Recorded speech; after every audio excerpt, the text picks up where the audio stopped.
So you are not only an incredible businessman, you are an incredible father, pastor, husband. You juggle it all very well. But you were fathered by a great father. And so when it comes to fathering, we got a room full of men, and we know that 50% of marriages right now end in divorce. We know that the majority of churches are full of women, not men. We know that there is 1 in 4 children in America grow up without a father. How do we begin to shift that narrative? Because we know, even the last word in Malachi is that God would turn the hearts of the children to the father and the hearts of the father to the children. What do we need to understand in this room, and particularly out of your own context? Because you saw it modeled before you. Yeah, sure. A lot of men in this room didn't see it modeled. I didn't see it modeled. But I made it up in my mind that I never wanted my children to experience what I experienced and what my sister experienced. So as a father, what wisdom and words for these men, particularly you got husbands, you got sons, you've got husbands that did not know their fathers. You've got fathers that are trying to father and never had a blueprint or a pattern. Like, how do we shift this narrative that the enemy, I think, is really trying to make the permanent narrative about black men as it relates to marriage and parenting? Yeah. That's a great question. And in fact, when you don't know things, you talk to somebody who does know. I don't claim to know everything, but I have other people in my life that I consider to be a part of my brain trust. So I was having lunch one day with a guy who's in my brain trust. He got his undergraduate from Harvard. He got his PhD from Oxford, England. So he's in my brain trust. I'm like, you've got all of this education. You ought to know something. Yeah. And he's Jewish, by the way. But I asked him, I said, is there a real disadvantage in growing up in a household without a father there? And he said to me, it doesn't have to be. He said, as long as you can see it in your neighborhood. If you know a father, a good father in the neighborhood, if it's Johnny's father down the street, if you see it in the neighborhood, and sometimes you can then become impassioned by what you were lacking and turn that passion into a determination that I'm going to give my children what I wished I had. Become the dad to your children that you never had.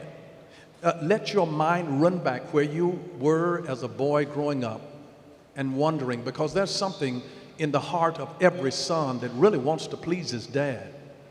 But if dad is not there after a period of time, that longing for father turns into a resentment against father, and they start hating him because he wasn't there. And if you retain a man's sin, those sins will be retained in your life. But whose sins you remit, they are remitted. And to keep from becoming the very thing that you hate, you have to forgive your daddy, whether he's alive or dead, and whether he has any sense now or not. You have to release him and his failure, because he might have been living the best that he knew. Maybe he didn't have the father that was involved in his life.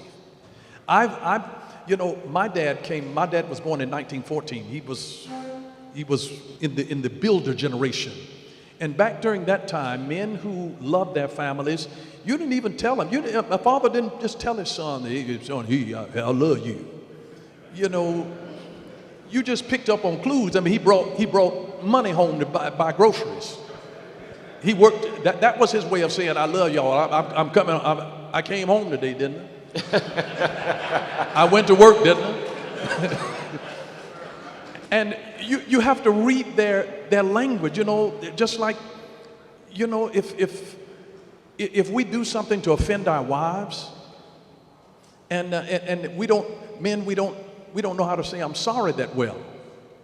And so men say I'm sorry, but in a different way. It's like, I'm going to the kitchen and get a sandwich. You want something?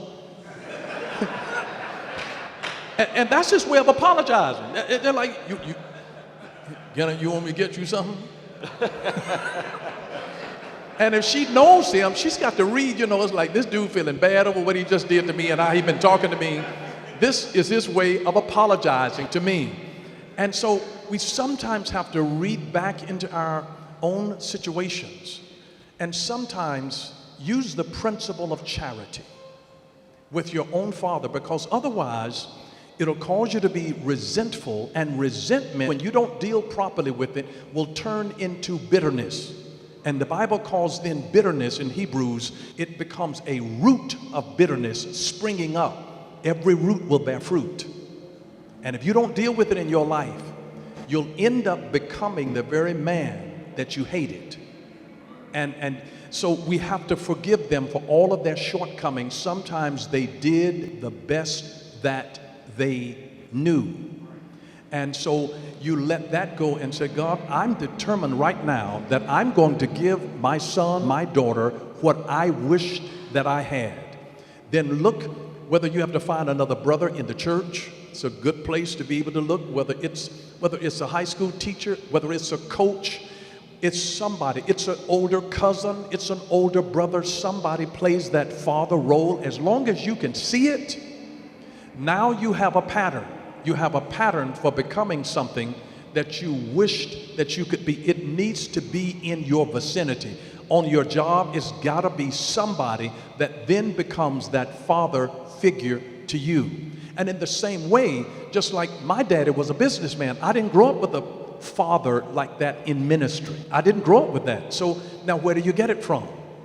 I had to, it's just like you either raise up your own children to help you, or you hire people with your DNA. It's one or the other. So I had to connect with someone as a spiritual father in my life that had my DNA, who didn't happen to be my race, but he had my DNA spiritually. And I recognized it, and I served them. Whatever it is that you want to come down into your life, serve it, and it will increase. Whoa. You got to say that again. Whatever you really want to see increase in your life, serve it. Serve it. The anointing that you respect is the anointing that will increase in your life. When you respect Bishop Van, his wisdom, his business strategic mind, as you respect him, that anointing will increase in your life. The anointing that you serve, the anointing that you respect, will increase in your life. Find it. So I didn't have, like I said, my daddy wasn't a preacher. How do I get model? I didn't grow up with a pastor in the home, so I didn't know how to do this. But I connected to someone. When I saw them, there was something that resonated in him and something that quickened in me. It's almost like Mary and Elizabeth. When people are meant for you, there's a chemistry that happens. And that chemistry becomes a divine sign that we are connected in kingdom purpose. And so you didn't come here by accident. I would like to see the hands of those of you in this audience right now. If you were not born in Birmingham, raise your hand. Now take a look around the room. Take a look around the room. God sent you here for a specific reason and a specific purpose. Even your pastor was born in my city. And God sent him. This is an assignment. You're not here by accident, coincidence, nor chance. You're here by the divine providential rule, because God wanted to hook you up with somebody that has a revelation to be able to lift your life and carry you to another level. So good. All right, I got two questions, and then we're going to ask the other men to join us. But now you talked about being on assignment. And I was reflecting on how Paul tells Timothy to watch out for the trap of disgrace. And when it comes to men, we got a lot of traps that the enemy sets for us. How do you navigate through those traps? And one of the biggest traps is women. You've been successfully married for how long? 38 years. 38 years. You are an OG.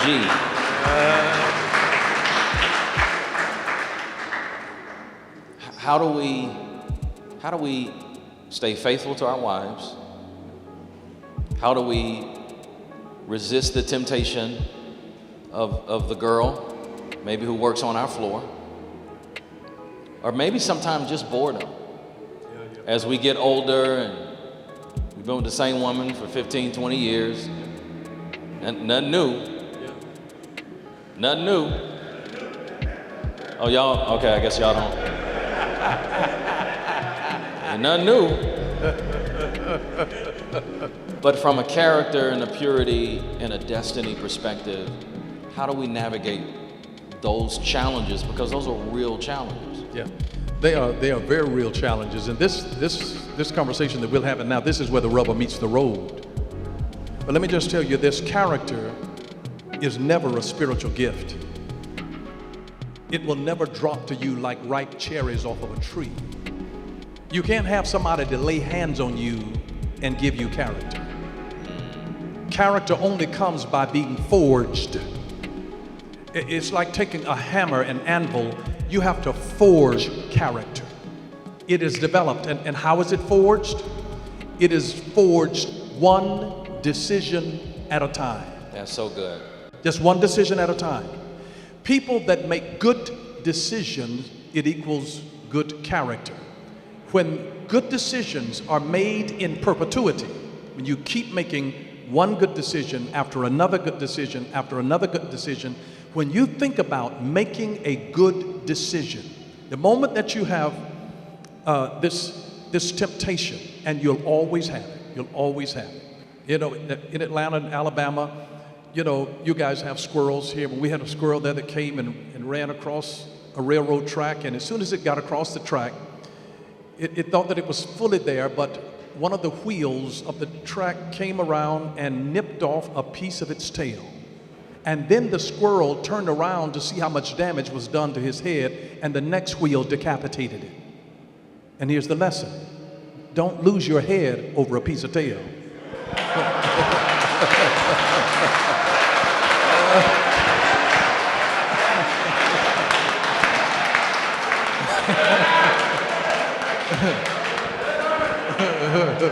Lord have mercy. Now let me say this to you. When men do not have a deep sense of meaning, and it is our meaning in life that gives us our fulfillment. That's why God gave Adam a job before he gave him a wife. It's our sense of meaning, our raison d'etre. We get our real sense of meaning. When men do not have a sense of their meaning, they distract themselves with pleasure. Wow. Wait, say that again, Bishop. When men do not have a deep sense of meaning in their life, we distract ourselves with pleasure. Whether it is sex, whether it is weed, whether it's something else, whether it's sinful or not, but we distract ourselves with pleasure. It becomes an anesthetic to kill the sense of pain for not being able to see our purpose. And that's why it is so important for every man to come into the knowledge of the reason for which he is born. The two most important days, the day the man is born and the day that he finds out why.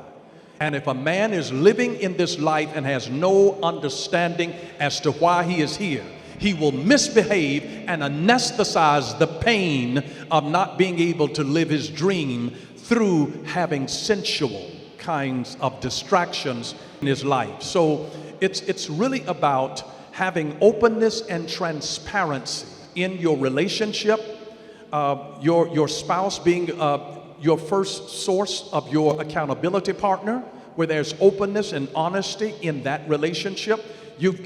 Without accountability, it's just impossible to have good character. You can't develop good character alone.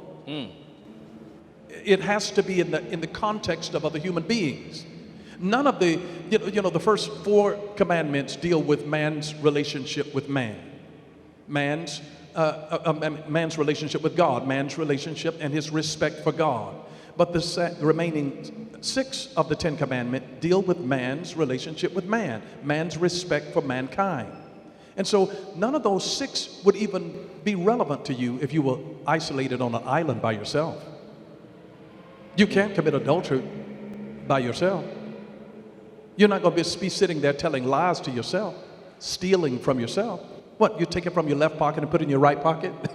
So these things happen in the context of relationship. So in relationship, it takes openness and honesty, where if there's been an offense, that we confess to it and find restoration in that openness.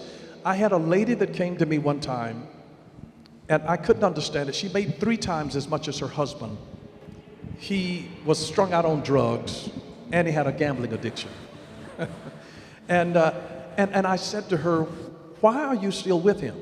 I said, why are you still with him?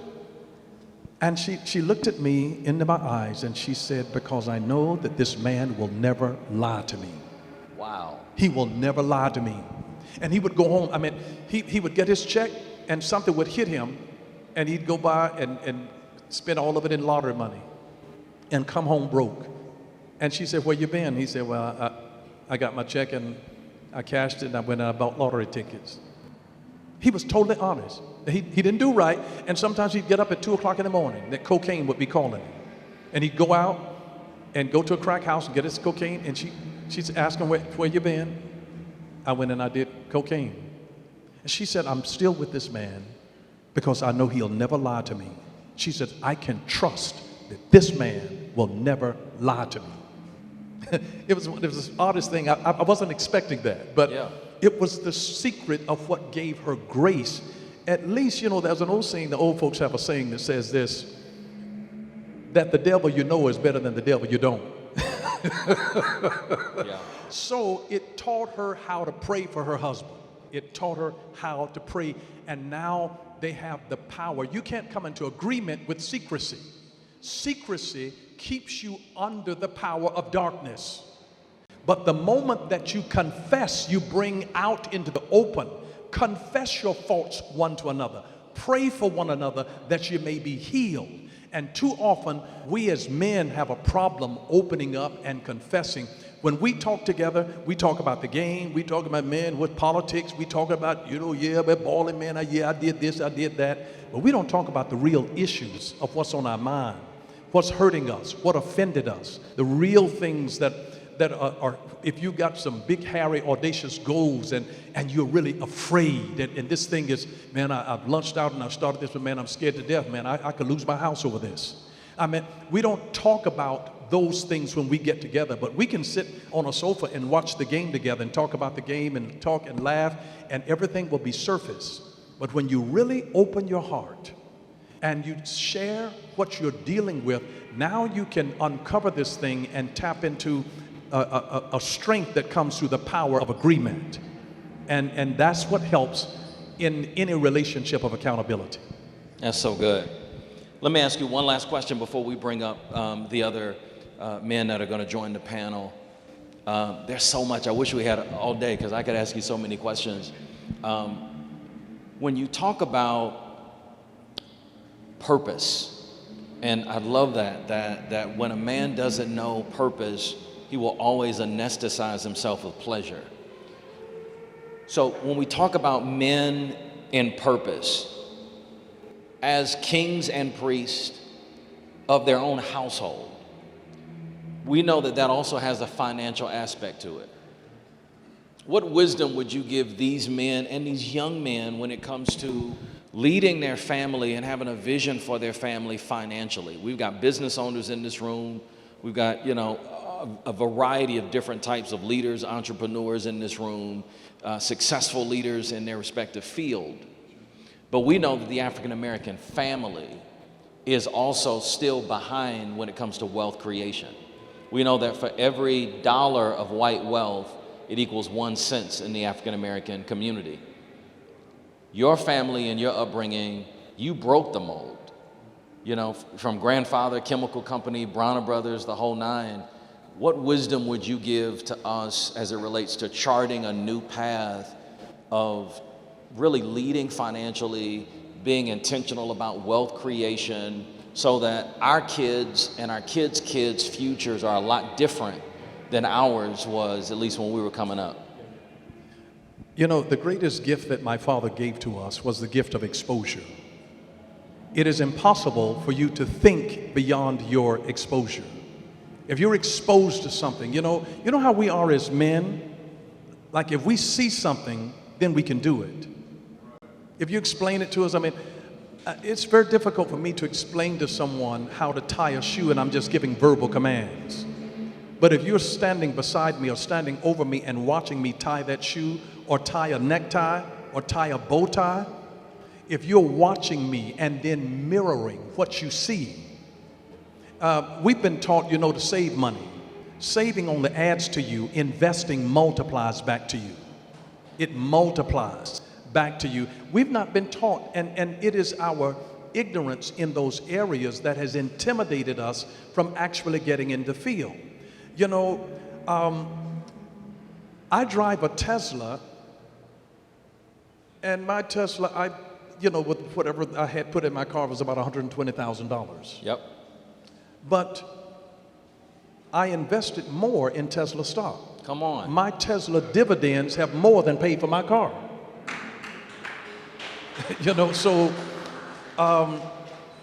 You gain by the investing strategy, and you have to start while they're really young. My dad, he took in our local church in Atlanta where I grew up, and he helped my pastor build the first $1 million church credit union in the country, in America, back in the 1970s. And so he opened an account for me and all of my brothers, all 5 of my brothers. And my daddy told us, he incentivized it. People will do whatever you incentivize them to do. If you incentivize them to do it. I incentivize my children to read books on money things. You read this book, write me a brief review, and I'm going to pay you $20 for every book that you do. When they was young coming up, I incentivize them. They don't do what you ask them to do. They do what you incentivize them to do. And the world is masterful in their marketing of the carrot that's dangling. We go chasing the carrot. Why don't you put a carrot in front of something? Instead of just having, a baby shower for somebody that got somebody pregnant out of wedlock, why don't we have a business shower when you're trying to open up a business and let friends who believe in your vision come and help you to actually raise some money for your business? And so that's what I started doing. I started doing for years a business competition to where we actually incentivized people, made them write up the best business plan. We put them through a $700 course. We wanted them to make an investment, train them how to walk through this process. And so you have to invest in the knowledge of it first. You need to understand something about stocks and bonds and options and cryptocurrency and be aware of this. And look at different opportunities, even in real estate. Here are a few things that I would say. Number one is to discover all of the opportunities that are available to you. And start while you're young. Start while you're young. Start your kids in it while they're young. Teaching them and exposing them to people that's doing stuff while they're young. Discover is number one. Number two is dream. You dream. You need to discover before you dream, or otherwise you'll dream up stuff that people have already discovered. Wow. So you discover to take a landscape of the market to see, is anybody else doing this right here in this area of town? And so discover first, then dream, then design the vision. Create your plan step by step. Design it. You might need some consultation. You might need to research it on the internet. Design it, then do it, then document it so you can then teach it to others. Incredible. Incredible. Incredible. Discover, dream, design it, do it, document it. And document it. That's a word. Come on, man. Let's give God praise for Bishop Dale Bronner.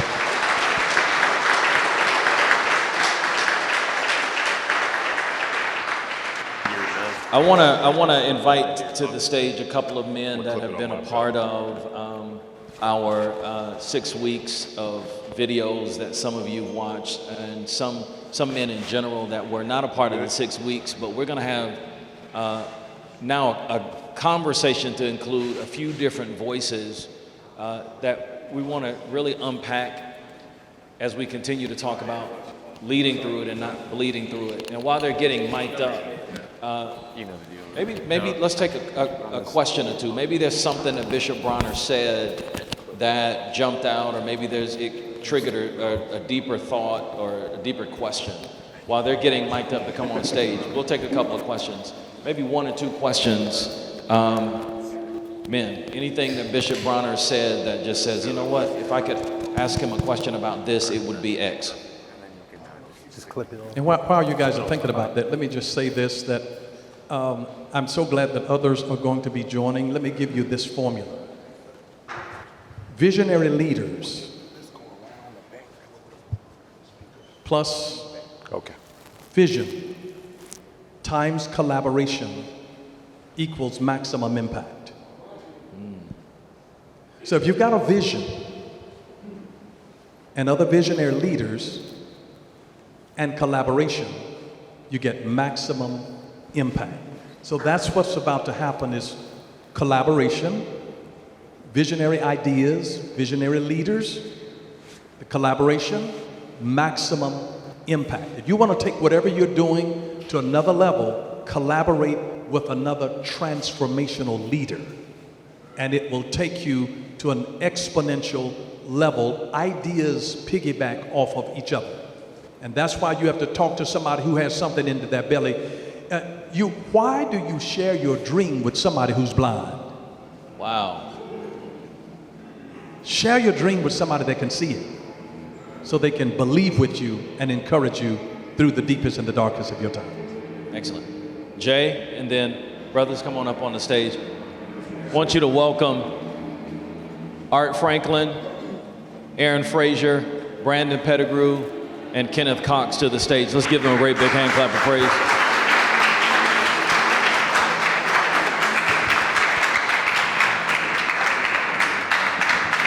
Come on up. Excellent. Jay, your question.